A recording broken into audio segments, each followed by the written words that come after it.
On a gray August morning in 1980, the gates of the Lenin shipyard in Gdańsk, Poland, are closed. Inside, thousands of workers have put down their tools. Welding torches are cold. Cranes stand motionless over half-finished ships. Homemade banners hang from the fences. The regime's portraits and slogans have disappeared. In their place are pictures of the Pope, the Virgin Mary, and a rough sketch of an electrician with a thick mustache. His name is Lech Wałęsa. In a few moments, he will climb over the shipyard wall, grab a megaphone, and begin one of the most consequential conversations of the entire Cold War. For decades, the Polish People's Republic has called itself a workers' state. The party claims to speak for the proletariat, to deliver justice and prosperity through socialism. In reality, prices rise, shelves are empty, and secret police watch every corner. Every people's slogan is printed on paper that smells like fear. In the United States, at that same moment, workers clock in at factories filled with Western machines, protected by independent unions, informed by newspapers and TV stations free to criticize their own government. In Poland, there is only one union, controlled by the party. Or at least there was, until now. Lech Wałęsa is not a professor or a famous writer. He's an electrician, a man who has spent his adult life crawling through the guts of huge ships, fixing wiring, solving practical problems.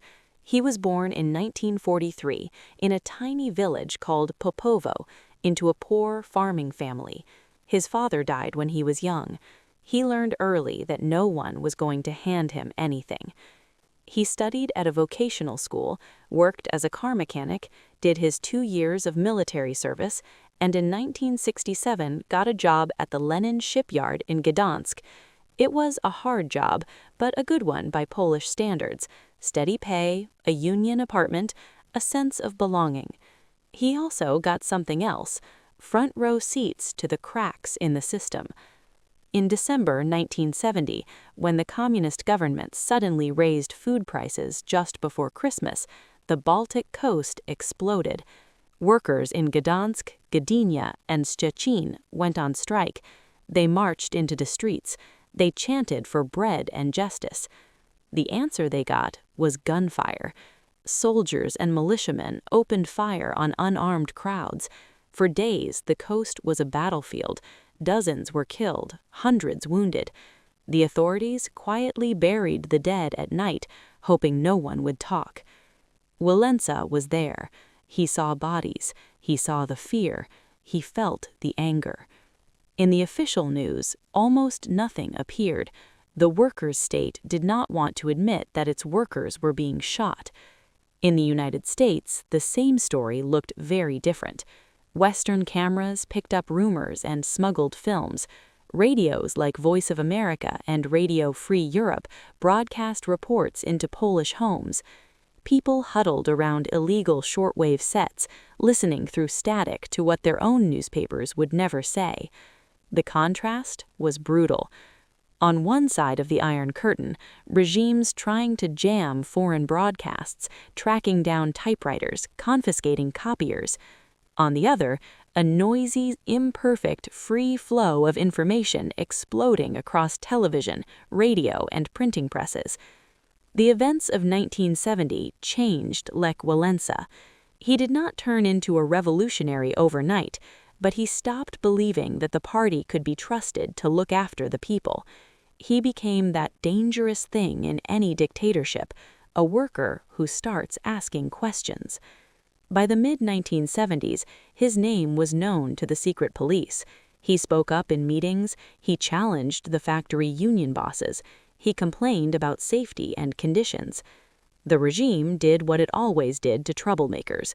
In 1976, Wałęsa was fired from the shipyard for anti-union activities.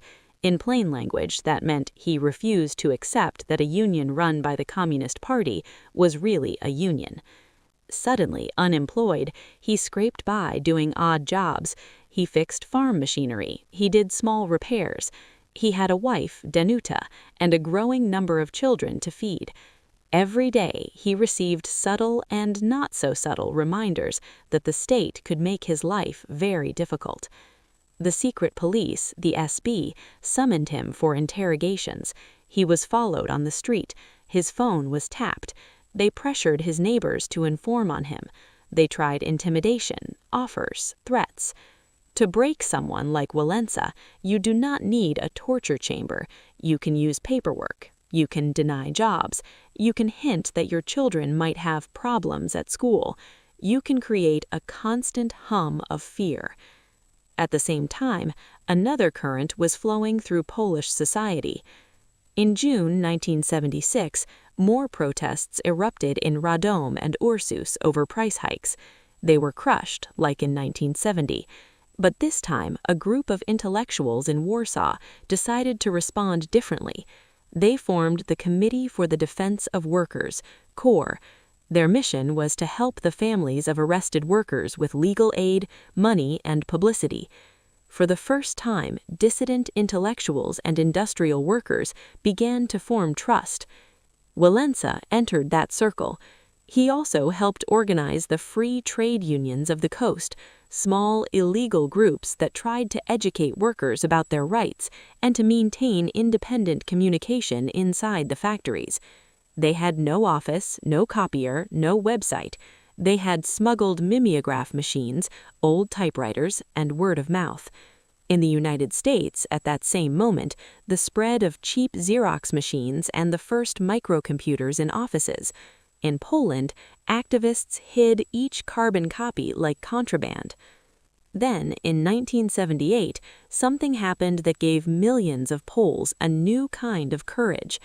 A Polish bishop, Karol Wojtyła, was elected Pope John Paul II. When he visited his homeland in June 1979, millions turned out to see him. In Gdańsk, in Warsaw, in Krakow, vast crowds heard him speak about human dignity, about the rights of nations, about the fact that man cannot be understood without Christ. When he led them in prayer, they chanted, "We want God." For many Poles, it was the first time they saw themselves, in such numbers, united and unafraid. The party watched these images with alarm. In the age of television, they couldn't completely hide them. They saw that loyalty to the church and to a Polish identity older than communism was stronger than loyalty to Marxist slogans. That faith, combined with economic crisis, brought the country to a breaking point. By the summer of 1980, Poland was again on the edge. The economy was in ruins. The government, deeply in debt, tried to fix its finances the only way it knew, raising prices and cutting subsidies. In July and early August, strikes began to break out in various plants. The Lenin shipyard in Gdańsk, under new management loyal to the party, tried to keep a lid on things. Then they made a mistake. They fired Anna Walentinowicz. Anna was a crane operator, a heroic figure in the yard, a woman in a male-dominated environment who had earned respect both for her hard work and for her courage in speaking out about conditions.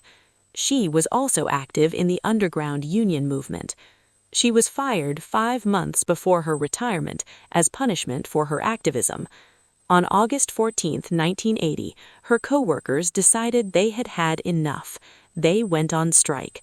They barricaded the gates. They demanded her reinstatement, wage increases, and respect.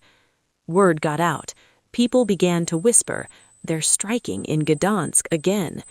Lech Wałęsa, still banned from working at the shipyard, heard the news. He made a decision. He walked to the yard, climbed over the wall, and joined the strike. Inside, he took a megaphone and spoke to the workers. He knew the risks. He had been fired once, watched closely for years, but this moment was bigger than one man's career. He urged the workers to expand their demands beyond salaries and one person's case.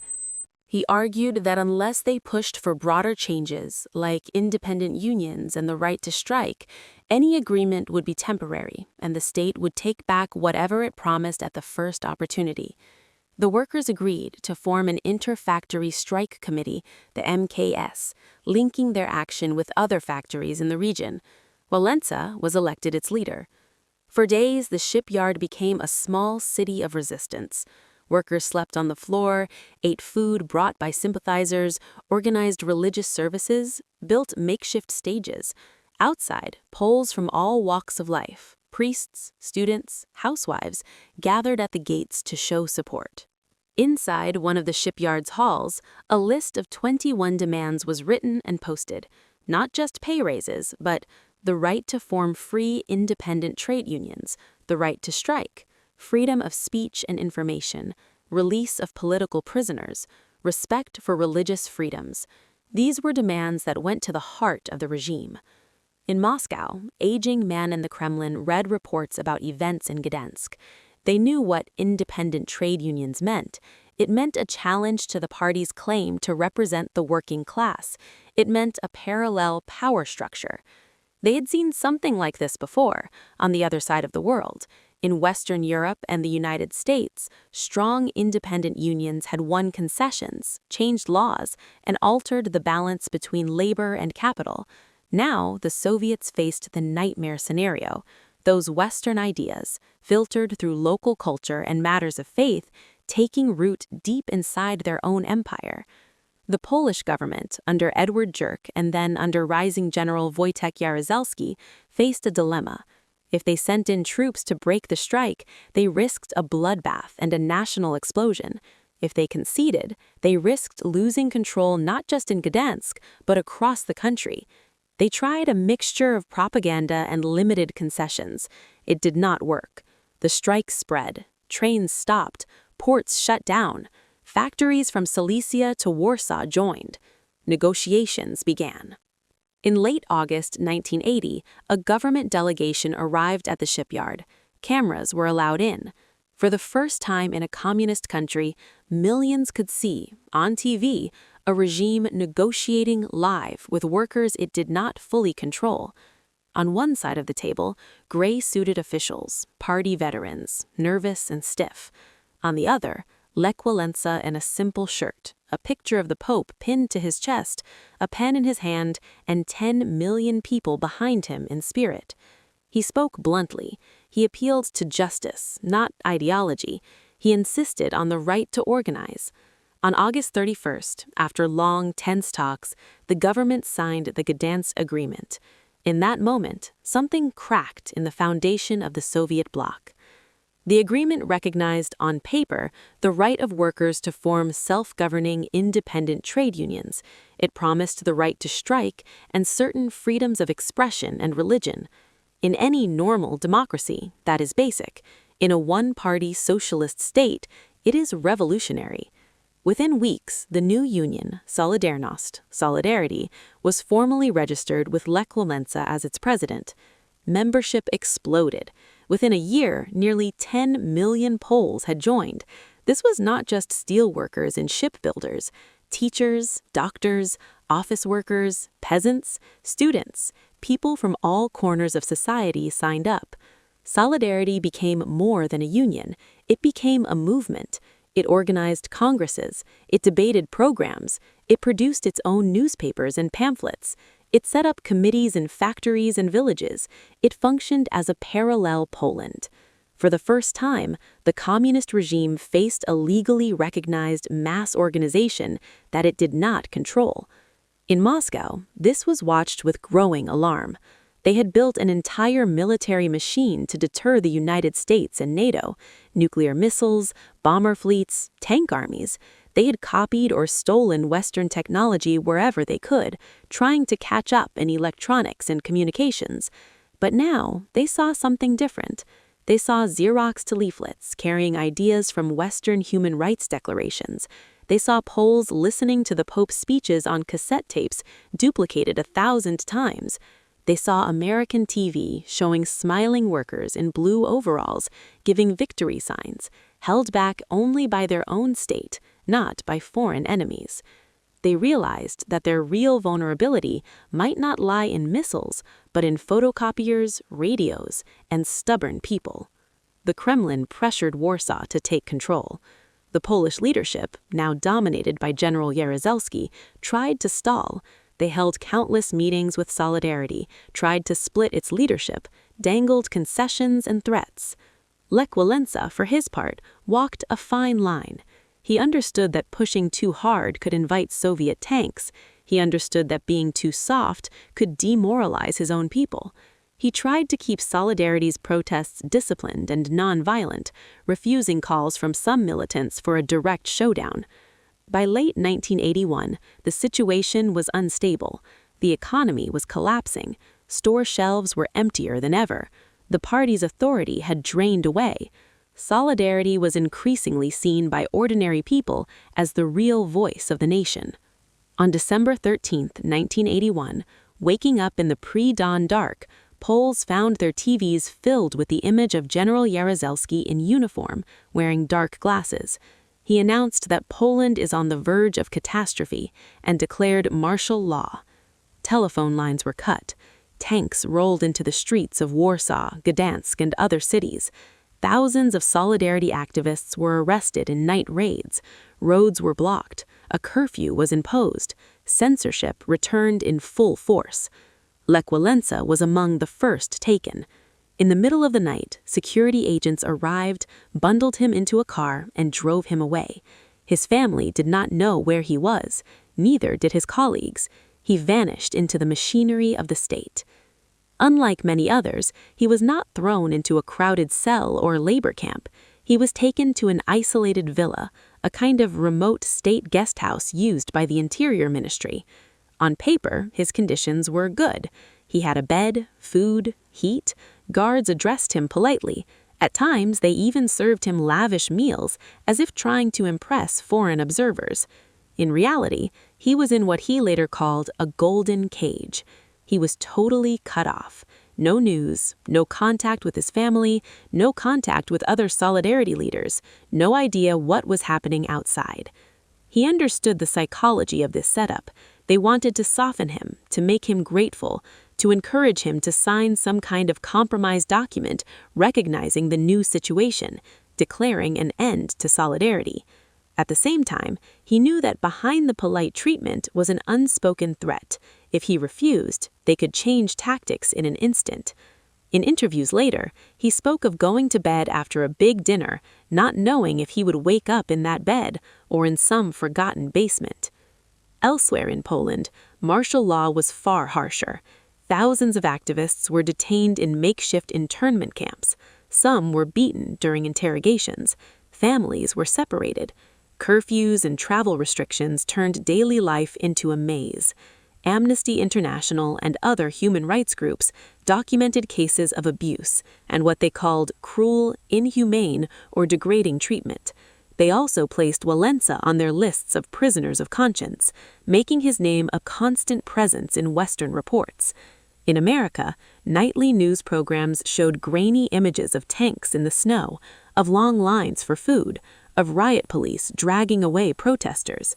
The name Solidarity, in Polish, Solidarność, became a symbol of something bigger than one country. The Reagan administration, and before that the Carter administration, had already put human rights on the table in talks with Moscow. Now, with a mass independent union crushed by martial law in full view of Western cameras, the argument that this was simply an internal matter sounded hollow. Economic sanctions were imposed, loans were frozen. The Polish regime, desperate for Western technology and credit to fix its economy, found itself cut off. Even under martial law, the regime could not fully control information. Underground printing presses sprang up in basements and attics.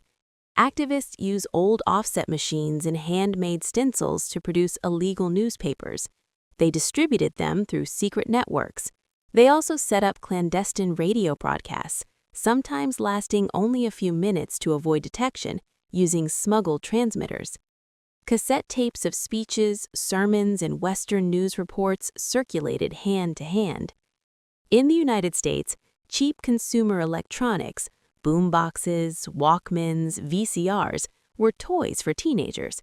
In Poland, similar devices, if you could get them, were tools of quiet rebellion.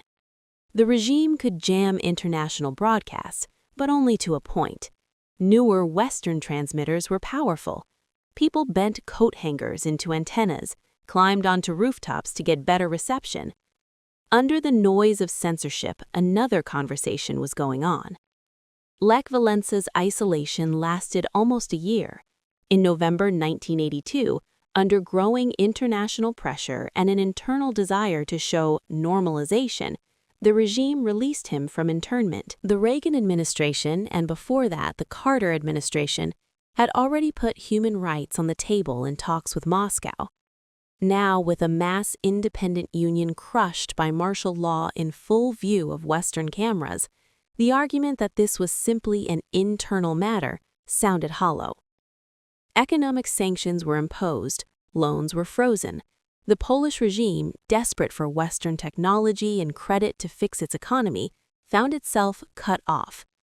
Even under martial law, the regime could not fully control information.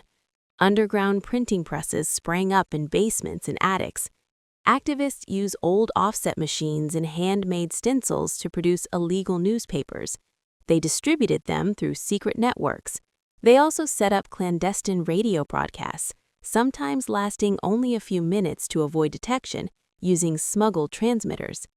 Cassette tapes of speeches, sermons, and Western news reports circulated hand to hand. In the United States, cheap consumer electronics, boomboxes, Walkmans, VCRs, were toys for teenagers. In Poland, similar devices, if you could get them, were tools of quiet rebellion.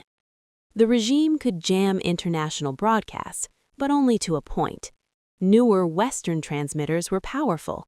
People bent coat hangers into antennas, climbed onto rooftops to get better reception. Under the noise of censorship, another conversation was going on. Lech Wałęsa's isolation lasted almost a year. In November 1982, under growing international pressure and an internal desire to show normalization, the regime released him from internment. He returned home to a country where solidarity had been driven underground, but not erased. He was given back his job at the shipyard. It was as if the state hoped to confine him again to a small space, hoping the world would move on. It didn't.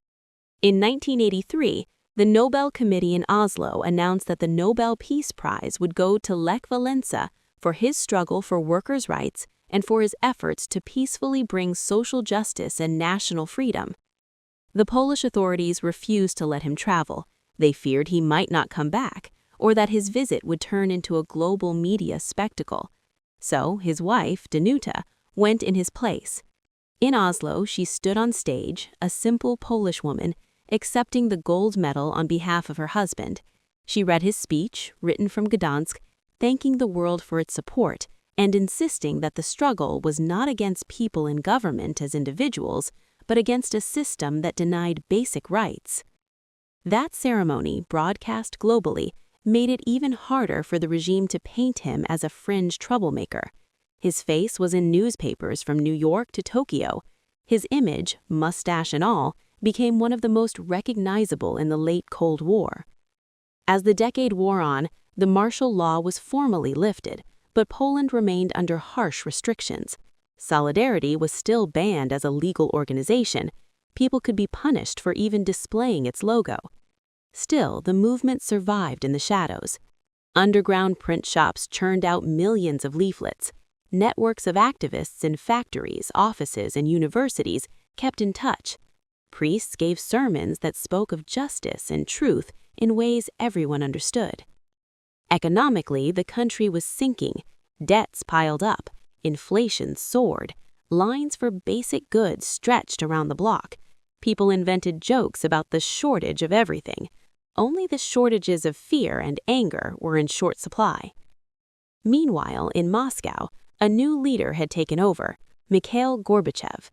Gorbachev talked about glasnost and perestroika, openness and restructuring. He admitted publicly that the Soviet system had deep problems. He signaled that he did not want to send troops abroad to solve his allies' crises. Polish generals took notice. By 1988, new waves of strikes hit the country. Once again, workers in Gdańsk and other factories walked off the job. They were younger, many of them children of the Solidarity generation of 1980.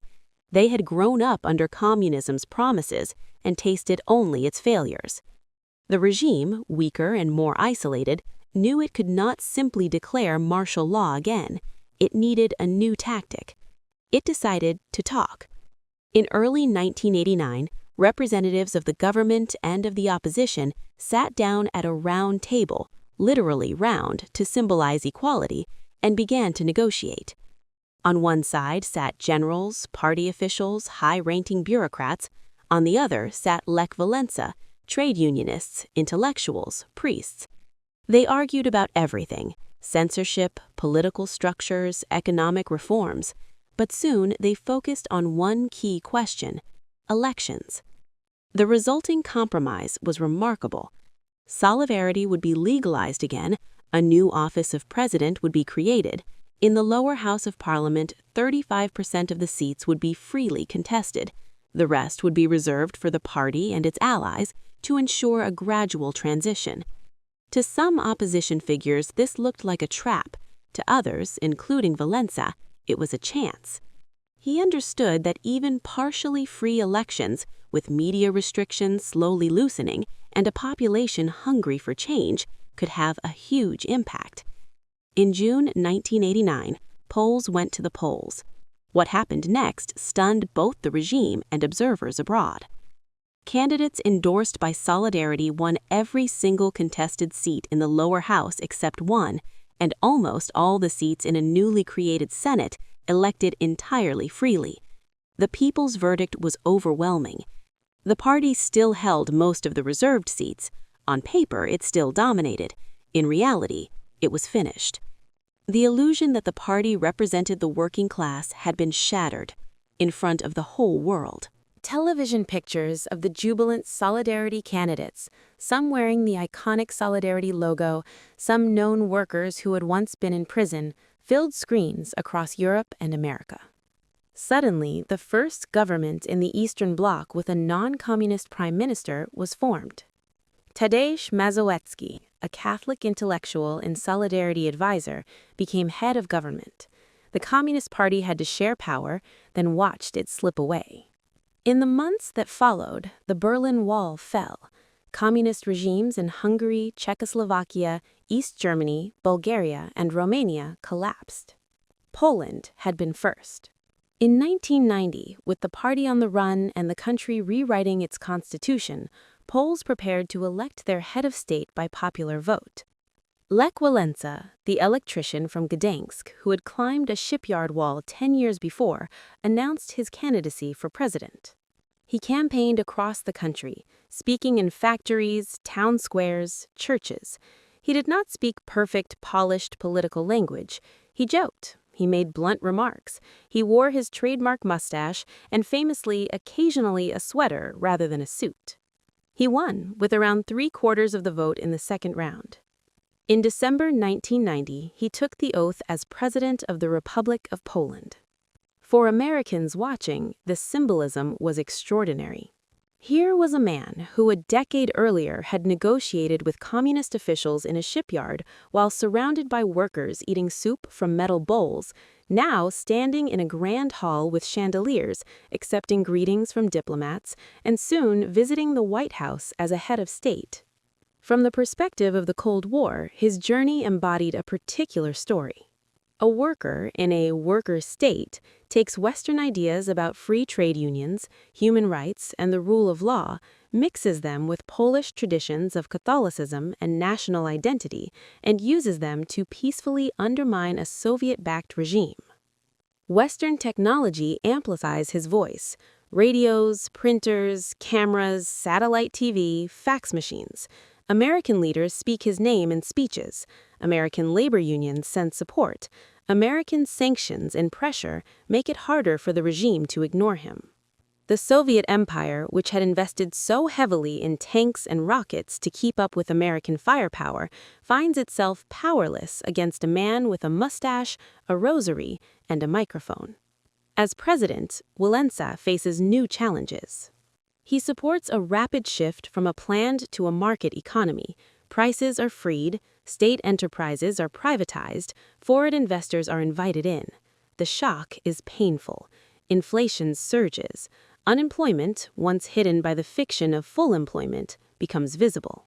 Some people who cheered for solidarity in 1980 feel disillusioned. They had hoped that the fall of communism would mean immediate prosperity. Instead, they get a decade of economic turbulence. Wałęsa's leadership style, shaped on factory floors and in strike committees, does not always translate well into the complexities of democratic politics. He has public clashes with intellectuals who were once his allies. He quarrels with prime ministers.